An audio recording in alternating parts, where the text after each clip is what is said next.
അലീനയ്ക്ക് ബബിതയുടെ സ്നേഹ സമ്മാനം. അതായത് പോകുന്നതിന് മുമ്പ് തന്നെ അലീന ചേച്ചിക്ക് നമ്മുടെ വീട്ടിൽ നിന്നും നല്ല ഓർമ്മകൾ ഉടങ്ങുന്ന നിമിഷങ്ങളായിരിക്കും നൽകേണ്ടത് എന്ന് കൃഷ്ണമൂളനെങ്കിൽ ബബിതയോടും രോഹിത്തിനോടും പറയുന്ന കാഴ്ച കാണാനായിട്ട് കഴിയുന്നുണ്ട്, സാധിക്കുന്നുണ്ട്.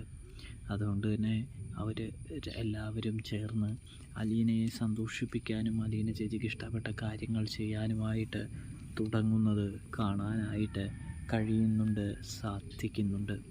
അതിലൊന്ന് എന്ന് പറയുന്നത് നമ്മുടെ അലീനയ്ക്ക് എല്ലാവരും, അതായത് കൃഷ്ണയും ബബിതയും ഉമ്മയൊക്കെ നൽകി സന്തോഷിപ്പിക്കുന്നതാണ്. പ്രത്യേകം അതായത് ബബിത ഉമ്മ നൽകുന്നത് അലീനയ്ക്ക് ഒരുപാട് സന്തോഷമാകുന്നുണ്ടെന്ന്